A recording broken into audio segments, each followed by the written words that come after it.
Hello, students. I welcome you all on the online platform of Mentors EduServe. A very good morning to all of you. So, today we will be starting with our very last chapter, and after this, we will be complete. We have completed everything. ठीक है last chapter है this sermon at Banaras and any George ठीक है ये जो chapter है ना ये इस चैप्टर में there is nothing as such story but इसमें लॉर्ड बुद्धा के बारे में ठीक है काफ़ी सारी बातें बताई गई हैं उनकी टीचिंग्स को लेके उन्होंने क्या ज्ञान दिया किसा गौतमी को I know you have read this chapter before also so today we will be doing a short summary of this chapter ठीक है बहुत बच्चों को ये चैप्टर बोरिंग लग सकता है क्योंकि इसमें कुछ ऐसा इंटरेस्टिंग स्टोरी नहीं है बट बेटा लाइफ लेसन्स भी सीखना कभी कभी ज़रूरी होता है हर बार ज़रूरी नहीं इंटरेस्टिंग इंटरेस्टिंग कहानी मिले लिटरेचर पर हो तो कुछ ज्ञान लेना भी ज़रूरी है ठीक है शॉर्ट है ज़्यादा नहीं है ज़्यादा बोर नहीं करूँगी तुम लोग को डोंट वरी ठीक है and a last poem also Annie George ये भी कर लेंगे तो ज़्यादा टाइम नहीं लगेगा we will be completing this right now itself within half an hour to 1 hour we will be completing both the one chapter and the lesson so without wasting your time we will start with the lesson so first is the sermon at Banaras ठीक है sermon at Banaras जो कहानी है ना देखो मैं तुम्हें starting में बताती हूँ कि क्या हुआ था स्टोरी ठीक है हुआ क्या था ना बेटा कि जब लॉर्ड बुद्धा बॉर्न हुए थे तो he got born in a very rich family his father was very rich मतलब किंग थे एंड एवरीथिंग तो व्हेन ही जब वो बॉर्न हुए और जब उनका नामकरण का स्थिति था या नामकरण का जो कार्यक्रम था वो हुआ तो बहुत बड़े बड़े पंडित वगैरह आए थे प्रेस्ट वगैरह आए हुए थे सब सब चल रहा था तो उनमें से किसी एक पंडित जी ने प्रिडिक्शन की और बताया क्या कि बड़े हो के या तो आपका बेटा जो है या तो वो बन जाएंगे या तो वो आपके जैसे राजा महाराजा बनेंगे या तो वो साधु संत बन जाएंगे मीन्स यही जो लॉर्ड बुद्धा एक्चुअली में है वो साधु संत ही हैं या तो वो ये बन जाएंगे तो बीइंग अ फादर वो काफ़ी कंसर्न होंगे कि अरे साधु संत बन जाएंगे मतलब इतनी अच्छी लाइफस्टाइल है किंग बने अच्छा है प्रजा को संभाले ये करे वो क्यों बने तो उन्होंने रिक्वेस्ट की पंडित जी से क्या कोई ऐसा तरीका है कि ये साधु संत ना बने ये किंग ही बने तो उन्होंने बताया हाँ ऐसा तरीका है तरीका क्या है ना कि आप इनको सारी लग्जरी दो इनको आप पैलेस में ही रखो इनको आप पैलेस से बाहर मत जाने दो क्योंकि अगर पैलेस के बाहर गए और अगर इन्होंने देखा बाहर लोगों की तकलीफें देखी लोगों को उदास देखा या किसी को कुछ दिक्कत में देखा तो इनका माइंड चेंज हो जाएगा और इनका माइंड अगर चेंज हो गया तो ये साधु संत बन के रहेंगे ठीक है तो इनको आप महल में रखो इनके सामने कोई अनहैप्पी इंसान नहीं जाएगा सब हैप्पी हैप्पी जाएंगे मतलब इनको हर नेगेटिव चीज़ से आपको दूर रखना है ही सेड ओके और इनको बहुत सालों तक रखा गया पैलेस में इनको सारी अच्छी अच्छी चीज़ें बताई गई कुछ नेगेटिव नहीं बताया गया सब अच्छा ही बताया गया जब ये 25 ईयर्स के थे ना ये सब ये निकले थे हंट करने के लिए यहाँ पे हंट मतलब एक्चुअली में हंट करने नहीं रियल लाइफ में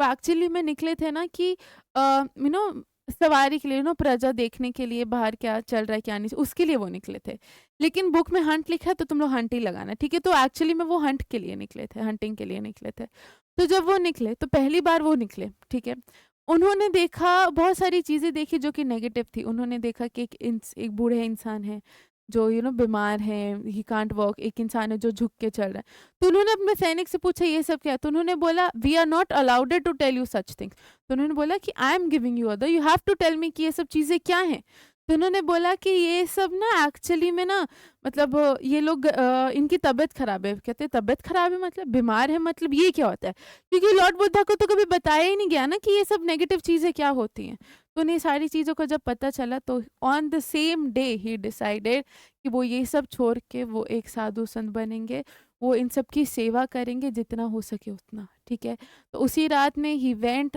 भी मतलब उन्होंने अपना पैलेस वगैरह छोड़ दिया और वो चले गए क्या सबकी सेवा करने के लिए और वो एक ट्री के नीचे बैठे उन्होंने काफ़ी दिन तक उस ट्री के नीचे बैठा और उन्हें वो सिद्धि प्राप्त हो गई कि हाँ मतलब उन्हें एक्चुअली में दुनिया के बारे में क्या चल रही है क्या है लाइफ डेथ सबके बारे में उन्हें नॉलेज हो गई तो यही होता है ना, मतलब हाँ, जब वो ट्रैवल कर रहे थे तो उन्होंने देखा ना कि कुछ लोग ना, मतलब जब इंसान मर जाए तो कैसे उसको कंधे पे लेके जाते हैं, तो वहाँ पे भी वही हुआ, मतलब उन्होंने जब देखा तो कंधे पे ले गए। तो उन्होंने पूछा ये क्या है? तो सैनिक ने बोला ये मर गए हैं, तो इनको लेके, तो मर गए वो क्या होता है? तो सैनिक ने बोला कि जो आया है वो तो मर गए। तब इनको ये चीज़ें रियलाइज़ हुई कि जो इंसान आया है, एक ना एक दिन उसने जाना है, कोई अमर नहीं रह सकता यहाँ पे। तो सारी चीज़ों इनको सारी सिद्धि इनको प्राप्त हुई, और जिस ट्री के नीचे बैठ के ध्यान लगाते थे, उस ट्री का भी बोध ट्री उस ट्री का नाम पड़ गया था। फिर स्टोरी स्टार्ट होती है कि एक विलेज होता है, मैं तुम्हें समरी बता रही हूँ, ठीक है? एक विलेज होता है, उस विलेज में ना एक लेडी होती है, किसा गौतमी उनका नाम था, ठीक है? वो लेडी एक्चुअली में, उनका छोटा बच्चा जो है वो मर जाता है, ठीक है? उनका जब वो छोटा बच्चा मर जाता है ना, तो वो हर घर घर भटकती, हर पंडित के सबके पास भटकते, इसको प्लीज जिंदा कर दो, इसको प्लीज जिंदा कर दो। लेकिन सबने हाथ खड़े कर दिए कि हमसे मर गया है, मरे को कैसे तुम जिंदा कर सकते हो, यू कांट। तो एक अंकल आए, मतलब एक बूढ़े अंकल है, और उन्होंने बोला कि एक काम, एक मैं तुम्हें किन्हीं के पास लेके जाता हूँ, वो शायद तुम्हारी हेल्प कर दें। तो वो उनको लॉर्ड बुद्धा के पास ले गए, लॉर्ड बुद्धा के पास ले गए। तो लॉर्ड बुद्धा के पास जब उनको लेके गए, तो लॉर्ड बुद्धा कहते हैं कि ठीक है, मैं इसको जीवित कर दूंगा, बट तुम एक काम करो, तुम कुछ मस्टर्ड सीड्स, सरसों के दाने लेके आओ। तो ना सरसों के दाने तो ठीक है, लेकिन कहते कि जिस घर से तुम सरसों के दाने लेके आओगे ना, उस घर में कोई भी मरा हुआ नहीं होना चाहिए। मतलब उस घर की पास हिस्ट्री में फादर मदर बहन भाई फ्रेंड दोस्त यार, कोई भी मरा हुआ नहीं चाहिए, कोई भी मरा हुआ नहीं चाहिए। ये निकल गई, घर घर घूमी, मस्टर्ड सीड्स तो मिल रहे थे, बट इनको कोई भी वैसा घर नहीं मिल रहा था जहाँ पे किसी की मृत्यु ना हुई हो, जहाँ पे कोई मरे ना हो। तो बुझी ना, दिन से लेके रात होगी, and she was terribly confuse tyre कि जो भी घर में जा रही है, हर घर में कोई ना कोई ऐसे है जो एक्सपायर हो गए, कोई को ऐसा घर मिल ही नहीं रहा जहाँ पे कोई एक्चुअली में एक्सपायर नहीं हुए। तो फिर कहीं ना कहीं ये चीज़ रियलाइज हुई कि एक्चुअली में शायद से लॉर्ड बुद्धा इनको कुछ लाइफ लेसन देना चाह रहे हैं। वो लाइफ लेसन ये देना, फिर जब वो उनके पास गई तो लॉर्ड बुद्धा ने बताया कि जो इंसान आया है एक दिन उसने मरना ही मरना है, ये तो निश्चित है। ऐसा कभी भी नहीं हो सकता कि कोई इंसान आए और उसको जीवन भर इस धरती पे रहना है। Life is immortal, you have to die. तो ये सारी चीजें उन्होंने बताई, और इनको फिर रियलाइज हुआ कि हाँ, मतलब ये ये चीज़ एक्चुअली में ट्रू है। ही कांट मतलब ऐसे नहीं चल सकता, मतलब जो आया है उसने जाना ही जाना। तो यही ये स्टोरी है सरमन एट बनारस। और सरमन एट बनारस नाम किससे पड़ा? लॉर्ड बुद्धा अपनी सिद्धि प्राप्त करने के बाद ना, फर्स्ट टाइम जब सरमन मीन्स प्रवचन, फर्स्ट टाइम जब वो प्रवचन देने आए तब उन्होंने बनारस में दिया था। बनारस में कहाँ, गंगा घाट के पास उन्होंने अपना फर्स्ट प्रवचन दिया था। इसलिए वो जो प्रवचन दिया था ना, उस प्रवचन में उन्होंने ये वाली स्टोरी बताई थी कि एक बार ऐसे ऐसे हुआ था, ठीक है? चलो, the sermon at Banaras illustrates the value preachings of Lord Buddha. Lord Buddha was born as a prince named Siddhartha Gautam. Lord Buddha जब बॉर्न हुए थे ना, तो ऑब्वियस ही बात है वो एक राजा के बेटे थे। और पुराने जमानों में क्या होता था, पुराने जमाने एज यू नो कि राजा का अगर बेटा हुआ है तो आगे जाके वही राजा बनेगा। तो वही चीज थी यहाँ पे, तो वो किंग के बेटे थे। In North India, when he was 12 years old, he was sent away from home to study the secret Hindu scriptures. तो जब वो 12 साल के थे तब उनको घर से थोड़ा दूर भेज दिया गया कि हिंदू स्क्रिप्चर्स के बारे में अपने पास्ट, अपने ग्रंथ वगैरह ये सब के बारे में पढ़ने के लिए। वो 4 साल के बाद जब वापस आए, he return 4 years later and married a beautiful princess. और उन्होंने एक बहुत ही खूबसूरत प्रिंसेस से शादी कर ली। They had a healthy son and led a life of royalty for 10 years।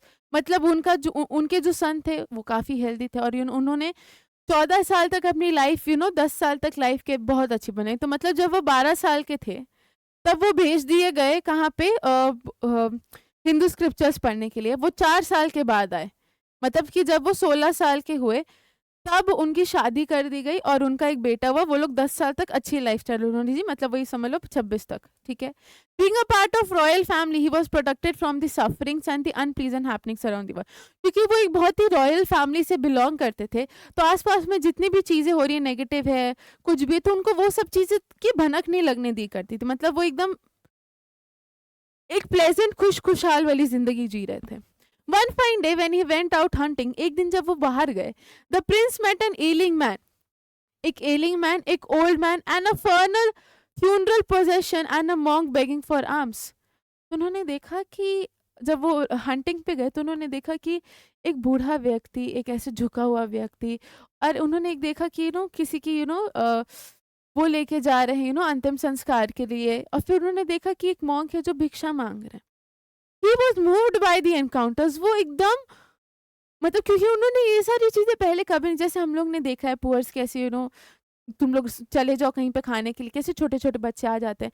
तो सारी अनप्लीज़ेंट चीज़ें हमने देखी, हमने एक्सीडेंट्स देखे, हमने कुछ देखा, हमने देखा कि फैमिली में किसी की तबीयत खराब होती है, अपनी तबीयत खराब होती है।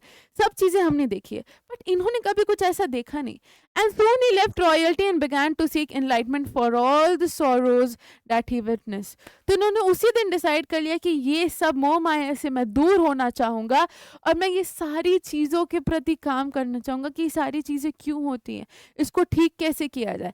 And after 7 years he attained salvation and sat under a tree, named it Bodhi tree, tree for wisdom. मतलब ये 7 साल तक इनको 7 साल लगे वो सिद्धि प्राप्त करने के लिए। वो जिस ट्री के नीचे बैठ के ज्ञान लगाते थे, ध्यान लगाते थे, उसका नाम पड़ गया Bodhi tree. And began to preaching and sharing his new understanding. उन्होंने काफ़ी चीज़ें का ज्ञान लिया, काफ़ी चीज़ें उन्हें जानी, एंड वो सब वो सिखाने भी लगे। Soon he came to know as Buddha, the awakened or the enlightened. इनका नाम क्या था एक्चुअली में, जब ये बॉर्न हुए थे तो इनका नाम था गौतम, सिद्धार्थ था गौतम, लेकिन अब इनका नाम क्या हो गया, Lord Buddha. He gave his first sermon in Banaras, the holy city on the banks of river Ganga.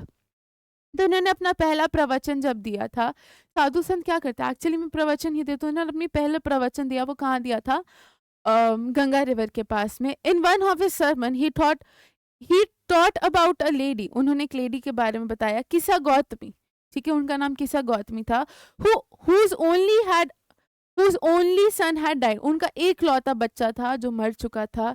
She was devastated and in extreme grief of the sudden loss। वो एकदम, जब फैमिली में कोई इंसान चला जाता है ना, तो ऑब्वियस सी बात, यू कांट बी हैप्पी यार। मतलब कुछ टाइम के लिए तुम लोग क्या कह सकते हैं कि मतलब एकदम सुन हो जाओगे, मतलब कुछ समझ नहीं आएगा क्या हुआ, क्यों हुआ। तो वैसे ही था, she was very devastated, she was very sad, मतलब उन्हें कुछ समझ नहीं आ रहा था, और वो बहुत ही ग्रीफ में थी, बहुत ही उदास में थी, क्योंकि सडन से जो उनका एक लौता बच्चा था जो चला गया। She went from one house to the other seeking help and medicine to bring her son back to life. वो हर घर से घर, हर सबके पास जा रही थी कुछ मेडिसिन या कुछ हेल्प के लिए, ताकि उनका जो बच्चा जो मर गया वो वापस से जिंदा हो सके। People thought that she had lost her mind owning to her grave। तुम सोचो, कोई इंसान अगर मर गया तो वो वापस जिंदा हो सकता है, दैट्स प्रैक्टिकली नॉट पॉसिबल। तो सबको लगा कि इनका जो सन है वो मर गया है, तो कहीं ना कहीं बड़ी उदास हो गई है, इनको कुछ समझ नहीं आ रहा है कि करना क्या है, तो इसलिए शायद ये पागल हो चुकी है, इसलिए वो ये सारी चीजें कर रही है। One day she met a man who directed her to approach Lord Buddha for guidance। एक दिन वो एक ऐसे व्यक्ति से मिली जिन्होंने बोला कि आप एक काम करो, आप लॉर्ड बुद्धा के पास जाओ, वो जरूर आपकी हेल्प कर देंगे। He felt that Lord Buddha could possibly help her in this crisis। इससे भी लगा कि लॉर्ड बुद्धा हैं भाई, हेल्प तो कर ही देंगे। ये उनके पास गई। The lady approached to the monk as directed। वो लेडी मॉन्क के पास गई, लॉर्ड बुद्धा के पास गई, and begged him to cure her sir। और उनसे भीख मांगी कि आप प्लीज मेरे सन कि आप प्लीज मेरे सन को बचा लो, मेरे सन को बचा लो, ठीक है। Lord Buddha asked her to procure mustard seeds from house where the family had never lost a member, relative or friend। तो लॉर्ड बुद्धा कहते ठीक है, आप जाओ, आप कुछ सरसों के दाने, मस्टर्ड सीड्स लेके आओ, उस घर से लेके आना जहाँ पे किसी की भी मृत्यु ना हुई हो। इस आदमी was filled with a ray of, किसी को अरे ये तो आसान चीज है, उनको थोड़ी आशा की किरण आई कि चलो ठीक है, कुछ ना कुछ तो हो ही जाएगा। Immediately when in search of it from one house to the other. वो भी सर्च करने चली गई, एक घर से दूसरी घर, एक घर से दूसरी घर, बट वो उन्हें कुछ मिल ही नहीं पाया।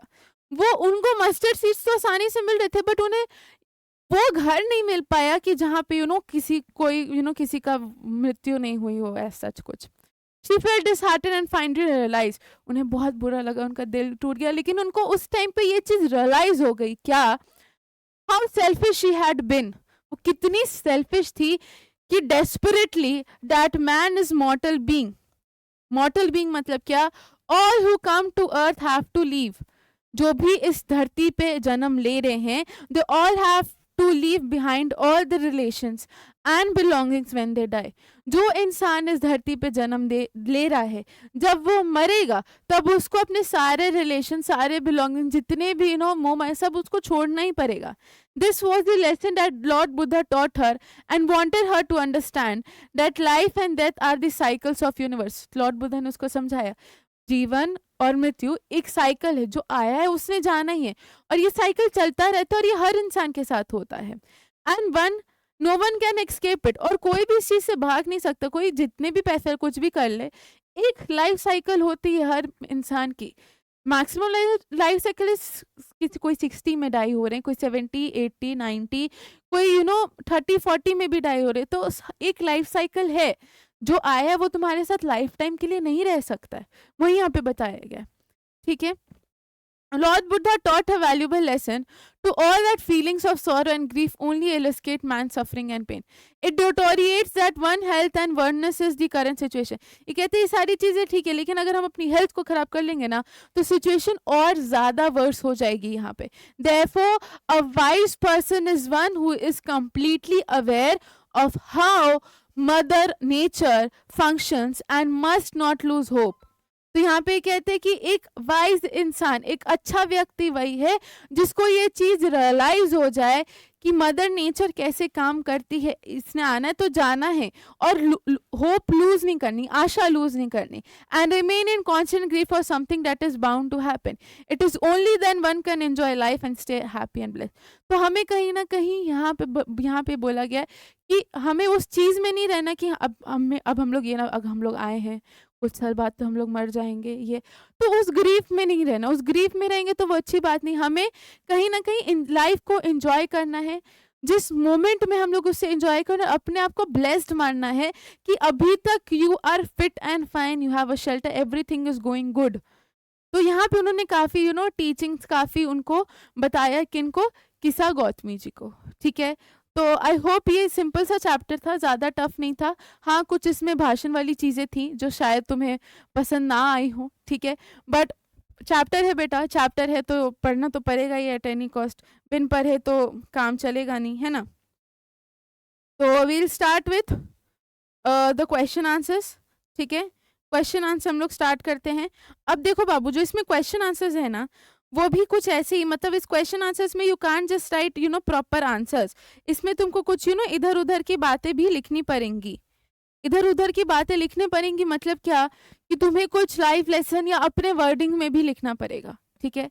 When and where did Siddhartha became Buddha. Gautam Siddhartha था, कब बुद्धा बन गए। ठीक है, वो सारी कहानी बतानी है कि जब वो एट द एज ऑफ 25 जब वो हंट करने के लिए गए, तब उन्होंने वहाँ पे क्या क्या चीज़ें देखी। एक मैन देखे जो कि बहुत बूढ़े थे, एक फर्नल प्रोसेशन देखा, एक मॉन्ग देखा, पैलेस एंड वंडर। फिर वो पैलेस आए and wonder for 7 years to shedding team the tree, the Buddhism tree, until enlightenment and came. He renamed finally so much that he even ailed that heat wealth admiral. मतलब क्या कि वो जब वापस आए, उन्हें ये चीज़ रियलाइज हुई कि ये सारी चीज़ों को छोड़ना है, and then he became Buddha. Which people are referred to as wise by Buddha. यहाँ पे जो लॉर्ड बुद्धा है वो किनको वाइज बोल रहे हैं, वो वाइज उनको बोल रहे हैं जिनको ये चीज पता है कि मदर अर्थ कैसे काम करती है, मदर अर्थ का नेचर क्या है। Buddha preach this sermon at Banaras that everything is born will come to its end. जो चीज ने जन्म ली है वो एक न एक दिन मर जाएगी। इंसान हो, जानवर हो, इंसेक्ट हो, कुछ भी हो, कोई भी लिविंग बीइंग जिसने जन्म लिया है वो एक न एक दिन मर जाएगा। Death is inevitable. Both young and adult और fools and wise are subject to death. जितना ज्ञानी, कमजोर, अमीर, दुखी, हर टाइप के इंसान को डेथ को एक ना एक दिन फेस करना ही करना है। But the people who do not grieve knowing the terms of the world are called wise people. लेकिन जो लोग इस दुख में नहीं ना रहेंगे कि हाँ एक दिन मर जाना, ये हो जाएगा, वो हो जाएगा, वो एक्चुअली में अच्छे और वाइज पीपल हैं। Wise people neither weep nor grieve. जो वाइज पीपल हैं वो ना ही रोते हैं और ना ही उस उदासी, ना ही उस ग्रीफ में रहते कि कल ये होने वाला है, कल वो होना है। पता होना चाहिए कि तुम्हारे साथ क्या हो रहा है, बट उस ग्रीफ में तुम रहोगे तो सब चीजें बर्बाद हो जाएंगी। तो उनको ये वाइज पीपल बोल रहे हैं जिनको पता है ग्रीफ क्या है, जिन्हें पता है, लेकिन वो इस चीज को होने नहीं देते हैं। ठीक है। किसा गौतमी कौन थी? हु वॉज किसा गौतमी? किसा गौतमी कौन थी? किसा Gautami only son had died. किसा गौतमी का एकलौता बच्चा था जो मर चुका था। ही वॉज ग्रीफ स्टिकन, वो बहुत उदास थी, डेवास्टेटेड थी। Strike carrying the son, dead son, she went all the neighbours, अपने बच्चे को लेके हर नेबर जा रही थी, to get some medicine that she would cure her son. A man sent her to Buddha, who asked her to procure a handful of mustard seeds from house. No one had died, but she couldn't find such a house, and thus was sad. तो वो क्या हुआ देखो, हमने तो पढ़ा था बहुत लेंदी में, बट यहाँ पे देखो कितने शॉर्ट में लिखा हुआ है उस चीज को। ठीक है, चलो। Why was Gautama known as Buddha? Gautam ji को बुद्धा क्यों बोला गया था? Gautam sat under a peepal tree until he attained enlightenment. After 7 days he got enlightenment. 7 दिन के बाद उनको enlightenment milli, and he began to teach and share his new understandings. जो नई ज्ञान की उन्हें प्राप्ति हुई वो सारी चीजें वो शेयर करने लगे, प्रवचन देने के लगे, क्योंकि now he left all the मोह माया, वो सारी मोह माया को छोड़ चुके थे, and he was only enlightened towards God. ठीक है, so he came to be known as Buddha. How did Buddha teach Gautami the truth of life? Buddha ji ने किसा गौतमी को एक लाइफ लेसन कैसे दिया था? यही कि तुम घर घर जाओ, मस्टर्ड सीड्स कलेक्ट करो और तुम लेके आओ. Buddha changed Kisa Gautami thinking with the help of a simple act, asking her to procure a handful of mustard seeds from a house where no one had died. She could not understand it, but gradually she understood that death is inevitable. पहले तो उन्हें समझ ही नहीं आया, पहले तो उन्हें लगा हाँ चलो ठीक है, ये तो आसान काम है, ये तो मैं जैसे ना तैसे कर लूंगी, but later on she realized कि ये जो चीज़ है ये एक्चुअली में डेथ तो इनवाइटेबल है, जिसने आना तो उसने जाना ही. हम डेथ को कंट्रोल थोड़ी कर सकते हैं. अगर किसी के लिखा हुआ है कि उसने 50 ईयर्स में मरना, तो वो 50 ईयर्स में मर जाएगा.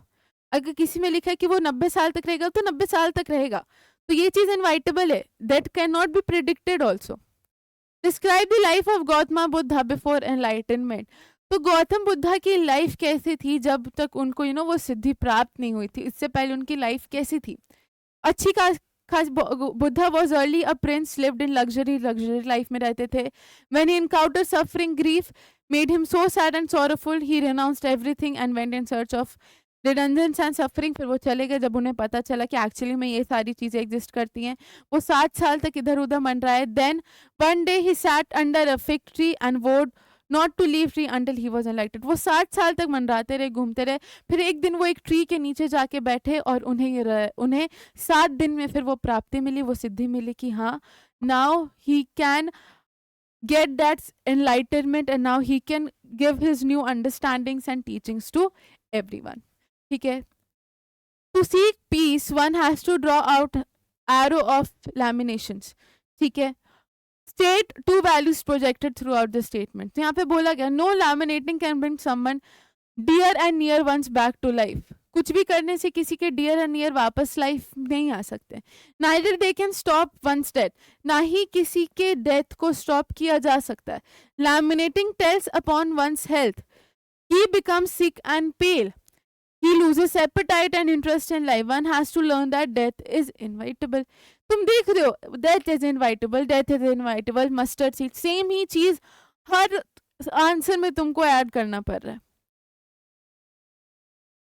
कब उन्हें एनलाइटमेंट का पता चला? देखो सेम क्वेश्चन आ गया ना, कि जब वो हंटिंग पे गए, उन्होंने 3-4 चीजें देखी, इससे उन्हें रियलाइज हुआ कि नहीं, अब उन्हें ये सारी मोह माया छोड़ के एनलाइटमेंट की तरफ जाना है. When did Buddha preach to people? Buddha कब गए लोगों के पास? Buddha said that death is common to all the mortals, you can not avoid it. तुम डेथ को अवॉइड नहीं कर सकते हो. No amount of weeping and laminating can bring back the death. मतलब तुम लैमिनेट, अच्छा हाँ नहीं अब इसको डर नहीं, ये कल मरेगा, नहीं ये परसों मरेगा, हो ही नहीं सकता भाई. डेथ को you can't predict. So wise man don't grieve. तो कहते हैं जो अच्छे लोग हैं, जो वाइज मैन है, तुम लोग ग्रीव मत करो, तुम लोग ये सब थिंकिंग मत रखो. Weeping and laminating rather spoils one health. Weeping और लैमिनेटिंग से तुम्हारी खुद की हेल्थ खराब हो जाएगी. To overcome sorrow become free of sorrow. कहते हैं कि अगर दुख तकलीफ से दूर होना है, उस दुख एंड तकलीफ को ओवरकम करना है, खुश रहना, तो दुख तकलीफ को से अपने आप को दूर करो. दुख तकलीफ से तुम फ्री रहो, तभी तुम फ्री रह सकते हो. ठीक है, What is Gautam बुद्धा's opinion about that?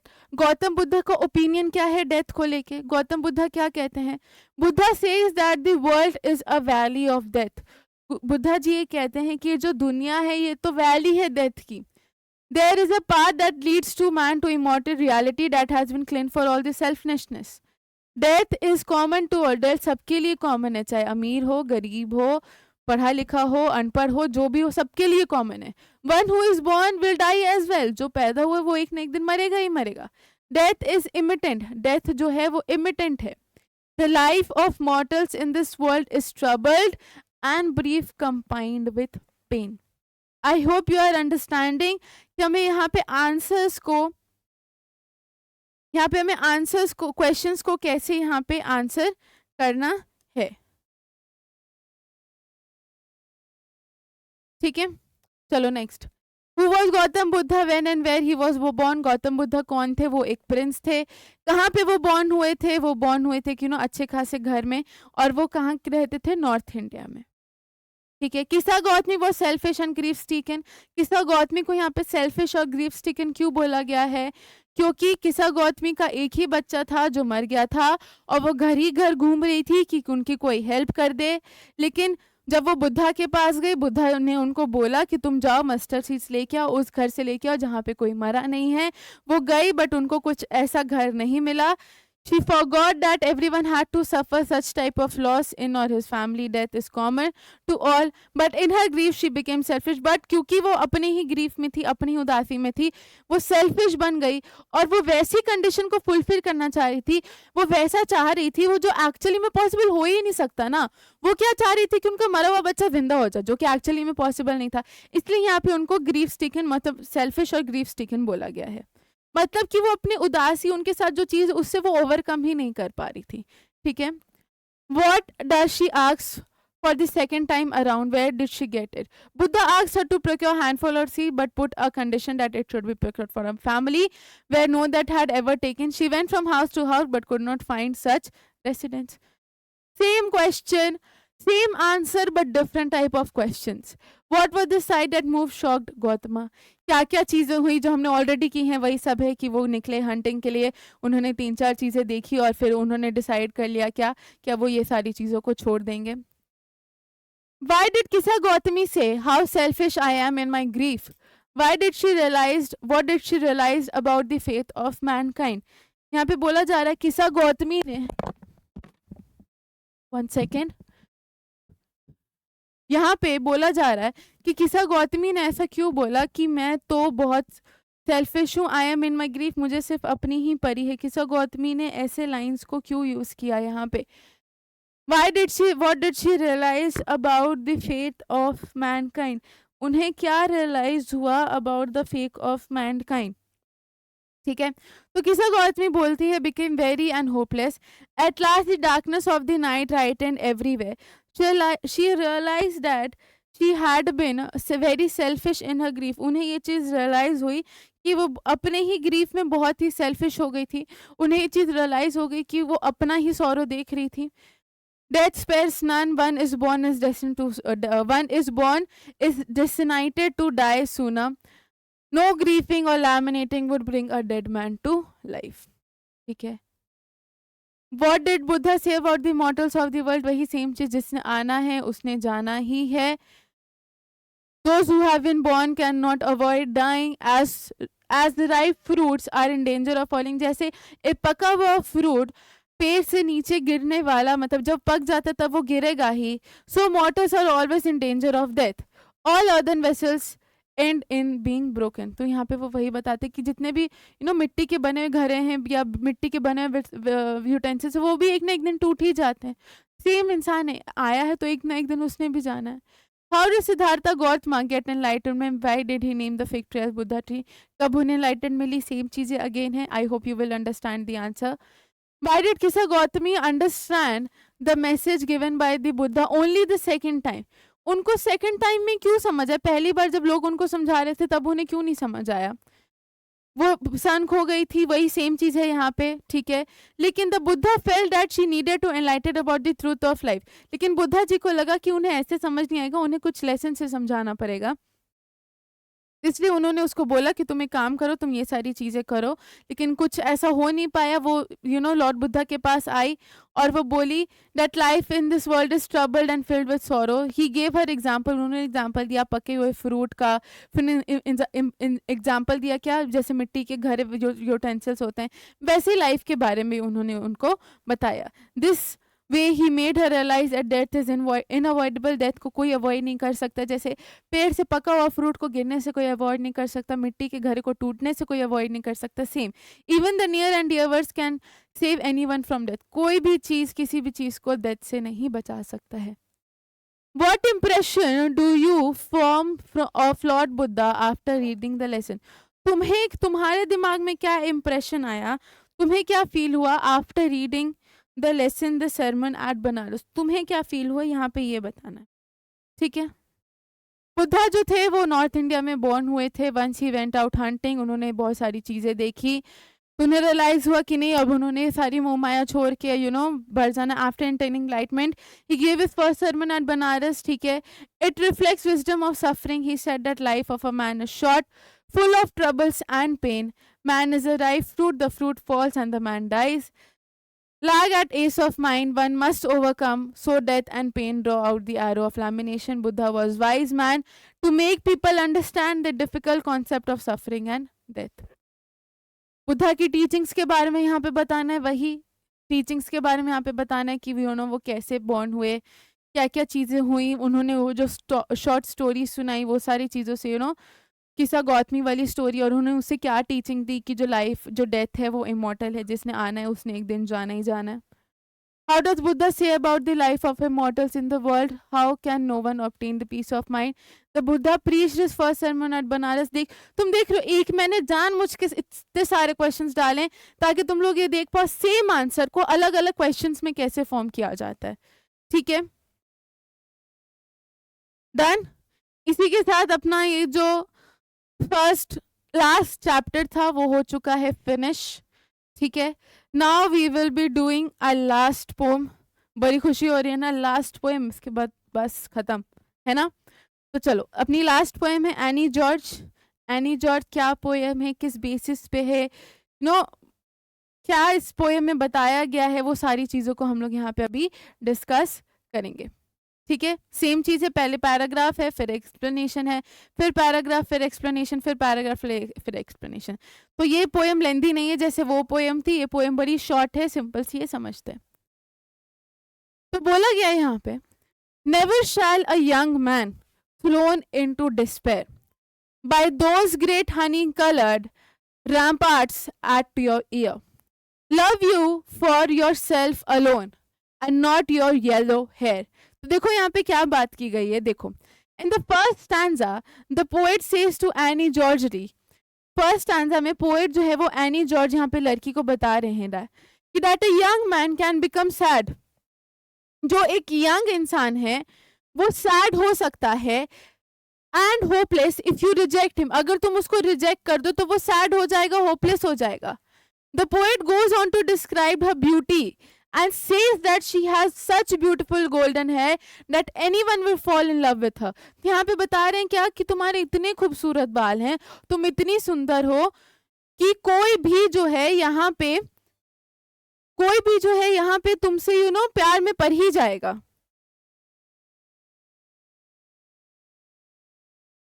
तो यहाँ पे क्या हुआ, यहाँ पे बोला गया कि उस लड़की को बोला जा रहा है कि तुम्हारे इतने ब्यूटीफुल हेयर हैं कि अगर तुम किसी भी इंसान को रिजेक्ट कर दो ना तो वो ऑब्वियस सी बात है क्या, वो सैड हो जाएगा। वो सैड हो जाएगा क्योंकि तुम इतनी ब्यूटीफुल हो, you have such a golden hairs. The poet goes on to describe her beauty and says that she has such beautiful hairs, golden hairs, that anyone will fall in love with her. They fall on her ears and seem like they are protecting them in a similar way as the boundary wall protects the fort. तो कहते हैं कि तुम्हारे बाल जो है जब तुम्हारे कान के पीछे कान पे आते हैं तो ऐसे लगता है जैसे कि कोई एक फोर्ट है, कोई एक महल है, जैसे उसकी बाउंड्री को प्रोटेक्ट किया जाता है, वैसे यहाँ पे तुम्हारे बालों को, जो बाल है वो तुम्हारे ईयर्स को प्रोटेक्ट कर रहे हैं, ठीक है। फिर यहाँ पे बोला गया Here the poet has compared Annie Georgely hairs to wall. यहाँ पे उसके बालों को वॉल से कंपेयर किया गया है, ठीक है. Her hair symbolizes the outer beauty that prevents anyone from looking inside her soul. यहाँ पे बोला जा रहा है कि उसके बालों को ना as a outer beauty create किया गया है. Creates outer beauty that prevents, जो कि किसी कोई भी इंसान उसके इनर सोल को जाके नहीं देखेगा, उसके आउटर ब्यूटी से ही वो इंसान जो है खुश हो जाएगा. ठीक है. फिर यहाँ पे क्या बताया गया है, any man can get easily attracted to her. कोई भी इंसान उससे इजिली अट्रैक्ट हो जाएगा. And does not look into Annie's character. और वो एनी का रियल कैरेक्टर में तो जाएंगे नहीं, वो कैसी है क्या नहीं उसमें तो कोई जाएगा नहीं. वो एक्चुअली में उसके आउटर अपीयरेंस से, उसके बालों से इतना इम्प्रेस हो जाएंगे और अट्रैक्ट हो जाएंगे. And real nature beyond her beauty. That's why the poet feels that no one can love Annie for her real nature without her outward beauty. तो कहते कि एनी को यहाँ पे बोला गया कि कोई भी तुम्हारे रियल नेचर को पसंद नहीं करेगा क्योंकि तुम्हारी आउटवर्ड ही ब्यूटी इतनी अच्छी है. ध्यान से सुनो. That's why the poet feels that no one can love Annie for real nature. कोई भी एनी के एक्चुअली में रियल नेचर को नहीं पसंद करेगा विदाउट हर आउटवर्ड ब्यूटी. मतलब कि वो देखने में अच्छी है, उसके बाल खूबसूरत है, तब लोग उसको पसंद करेंगे. अगर वो सुंदर नहीं होती तो उसकी इनर ब्यूटी के लिए उसको कोई पसंद नहीं करेगा. इस लाइन से तुम्हें क्या समझ में आ रहा है? इस लाइन से ये समझ आ रहा है कि आउटर लुक्स यहाँ पे मैटर कर रहे हैं. ठीक है, आउटर लुक्स, जो भी इंसान है आउटर लुक्स मैटर कर रहा है. उसकी एक्चुअली में इनर ब्यूटी में कोई नहीं जा रहा है कि वो काइंड हार्टेड है, सिंपल है, सुंदर है, जो भी उसमें कोई नहीं जा रहा है. उसके आउटर अपीयरेंस पे जाया जा रहा है. क्यों? क्योंकि उसके बाल अच्छे हैं तो वो भी अच्छी होगी, वो दिखने में सुंदर है तो उसका दिल भी अच्छा होगा. यहाँ पे वो बात की जा रही है. One can only love her for her golden hair and a physical beauty. बोला जा रहा है हर कोई इंसान उसको तभी चाह सकता है, अट्रैक्ट हो सकता है उसके, क्योंकि उसके गोल्डन बाल हैं और वो इतनी सुंदर है इसीलिए. और मान लो उसके गोल्डन बाल नहीं होते और वो सुंदर नहीं होती तो क्या लोग अट्रैक्ट होते? यहाँ पे ऑब्वियसली वही तो बताया जा रहा है, क्योंकि उसके फिजिकल अपीयरेंस से यहाँ पे अट्रैक्ट किया जा रहा है. एक्चुअली में वो उतनी सुंदर नहीं होगी. But I can get a hair dye and set such a color there, brown or black or carrot, that young man in despair may love me for myself alone and not my yellow hair. तो यहाँ पे any George कहती हैं कि ठीक है, मैं अपने कलर को डाई, मैं अपने हेयर्स को कलर करवा लूंगी, डिफरेंट कलर्स करवा लूंगी, ऐसे कलर करवा लूंगी जो कि बहुत ही खराब लगे, जो कि बहुत ही ब्लैक ब्राउन कैरेट टाइप ये सब लगे, एकदम अच्छे ना लगे. तब जो लोग हैं वो डिस्पेयर, तब उन्हें शायद मैं पसंद नहीं आऊँ. लेकिन मैं चाहती हूँ मुझे वही इंसान पसंद करे जो एक्चुअली में मेरे येलो हेयर से मुझे नहीं पसंद करे, जो एक्चुअली में मेरी इनर ब्यूटी को देखे. ठीक है. तो in the second stanza Annie says to the poet that she can change her hair colour. तो एनी यहाँ पे पोएट को बताते कि वो अपना हेयर कलर चेंज कर सकती है. She can get her hair dyed, वो अपने हेयर को डाई भी करवा लेगी. हर हेयर ब्राउन, ब्लैक या फिर कैरेट कलर का वो कलर करवा लेगी. She means that external beauty is temporary. वो कहना चाहती है कि वो जो बाहरी सुंदरता है ना, वो तो टेम्पररी चीज है. आज कोई सुंदर है, कल को नहीं है. ठीक है, आज उसके बाल गोल्डन है, कल को वो ब्राउन ब्लैक करा लेगी तो सुंदर नहीं दिखेगी. It can change at any time. Outer appearance can change any time. तुम अच्छे से रेडी हो जाओ तो तुम सुंदर रखोगे, तुम घर पे रहो तो तुम नॉर्मल अटायर में लगोगे. ठीक है. So the men who love her will see her actual nature behind the beauty. She hopes that man who fall in love with her will love her for what she is and not for her yellow hair. तो कहती मैं नहीं चाहती कि जो इंसान मुझे प्यार करे, जो इंसान मुझे पसंद करे, वो एक्चुअली में मेरे आउटर अपीयरेंस से मुझे नहीं पसंद करे. वो एक्चुअली में मुझे इसलिए पसंद करे क्योंकि मुझे पसंद करे, मेरे आउटर अपीयरेंस को नहीं. मैं जैसी हूँ, मेरे नेचर को मुझे पसंद करे, मेरे आउटर अपीयरेंस को नहीं. I heard an old religious man but yesterday night declare that he had found a text to prove that only God, my dear, could love you for yourself alone and not your yellow hair. तो यहाँ पे बोला जा रहा है, अब देखो ना, सिंपल सी बात है. कैसी बात है कि हम लोग जब भी किसी को जज करते तो उसके आउटर अपीयरेंस को ही देख के जज करते हैं. जनरली हम लोग अच्छा हाँ ये सुंदर है, अरे नहीं ये तो पतली है, इसके फेस पे पिंपल्स है, इसका कलर थोड़ा डार्क है, तो हम लोग जनरली आउटर अपीयरेंस को देख के जज करते हैं। एक्चुअली में वो इंसान कितना काइंड हार्टेड होगा, कितना सिंपल होगा, कितना लविंग होगा, वो हम लोग नहीं देखते हैं। ठीक है, तो यहाँ पे बोला जा रहा है लास्ट स्टैंजा में, the poet replies to Annie, poet Annie को ये रिप्लाई करके कहते हैं कि after listening to her thoughts about for love for internal beauty, तो कहते हैं कि तुम्हारे इंटरनल ब्यूटी के थॉट्स को सुनने के बाद मुझे ये लग रहा है, he says that he had heard an old religious man, तो वो कहते हैं कि मैंने एक बूढ़े इंसान को ये सुनते बोलते हुए सुना था क्या, कि only God can love us for what we are, कि सिर्फ भगवान ही हमें प्यार कर सकते हैं जैसे हम हैं। एक्सटर्नल ब्यूटी तो सब ऐसे ही है, एक्सटर्नल ब्यूटी तो सब बाहरी दुनिया के लिए, लेकिन भगवान ही भले ही हम जैसे मान लो कि किसी का हाथ टूटा है, पैर टूटा है, कोई फिजिकली डिसेबल्ड है, जैसे भी है, लेकिन गॉड ही है जो तुम्हें एक्चुअली में प्यार कर सकते हैं। And he can prove this fact bye mentioning in a religious book, humans always look for external appearance, इंसान हमेशा एक्सटर्नल अपीयरेंस पे मरता है, इंसान हमेशा बाहरी सुंदरता पे मरता है। हम लोग चलो देखो, हम लोग अगर कोई ड्रेस लेने जाएंगे तो हम लोग ड्रेस, अरे सुंदर है ड्रेस, मान लो हम लोग किसी से हमारी नई नई फ्रेंडशिप हो रही, तो लाइक अरे ये तो सुंदर नहीं, इससे दोस्ती नहीं करें। We generally do that, क्यों? क्योंकि we are humans and are carried away by the shine and glitter, उसकी बाहरी सुंदरता से हम लोग कैरी। बहुत लोग ऐसे जो कि they are very good looking, I have met in my life, they are very good looking, very good, but actually में their heart is not pure, actually में they are not kind hearted, actually में they are not good hearted।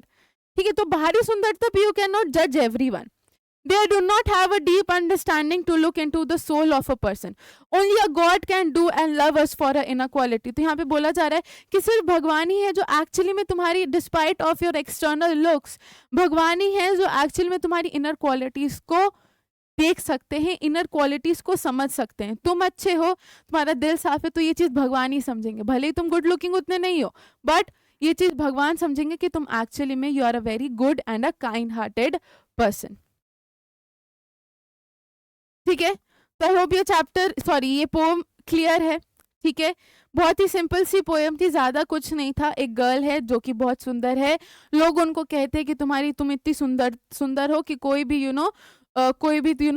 Any one can fall in love with you, but actually में वो चीज़ नहीं है। वो बोलती मैं अपने कलर डाई कर लूंगी तब तो लोग नहीं आएंगे, मैं चाहती हूँ कि लोग मुझे मेरी एक्सटर्नल ब्यूटी से नहीं, मेरी इंटरनल ब्यूटी से मुझे प्यार करें, सो एंड सो चीज़ें।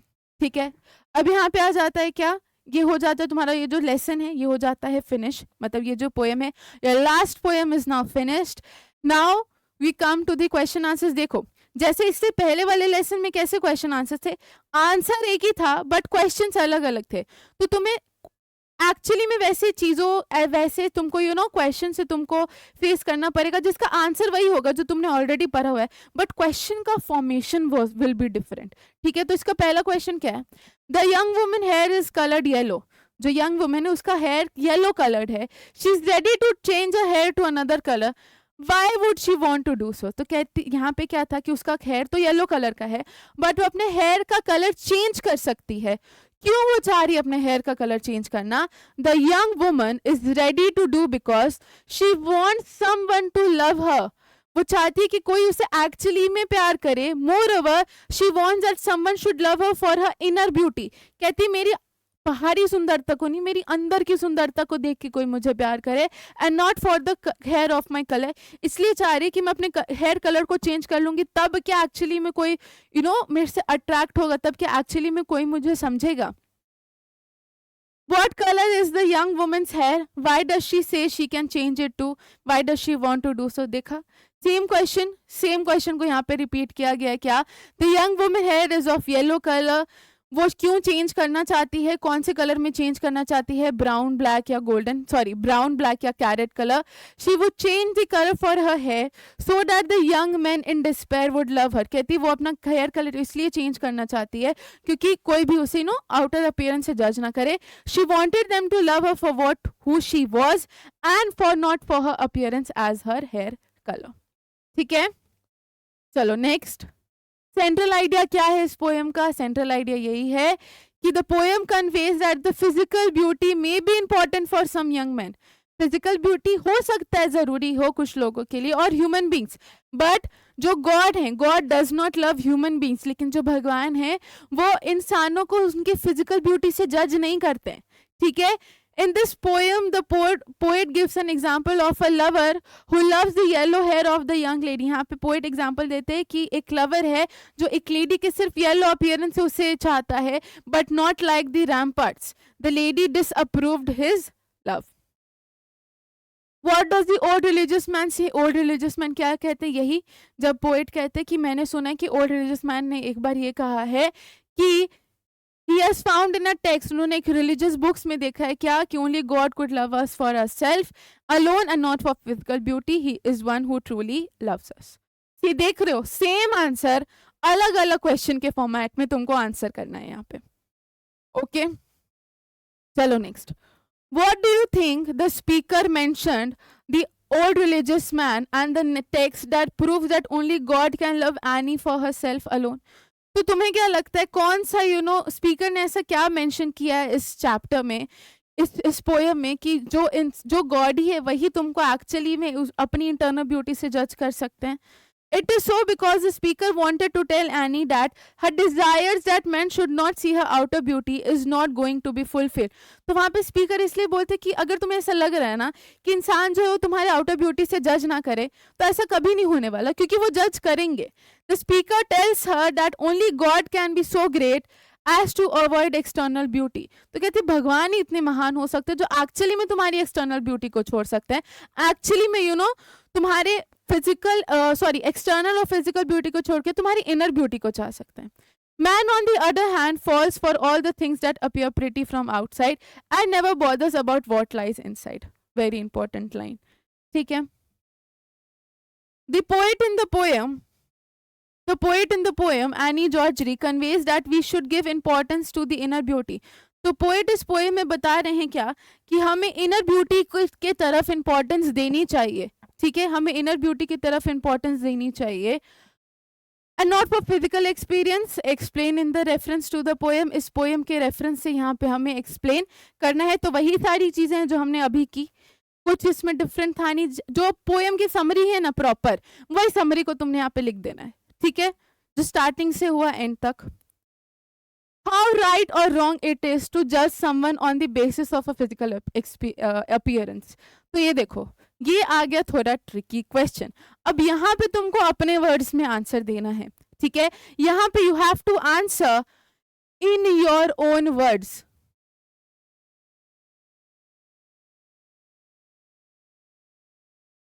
अब यहाँ पे तुम आंसर कैसे दोगे?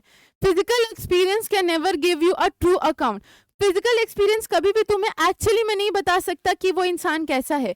वो भले ही अपने क्लोथिंग, मेकअप, एक्सेसरीज ये सब से चेंज कर सकता है, अपने आप को बहुत ही सुंदर बना सकता है, but something which can not be true and real should not be used to जज द पर्सन.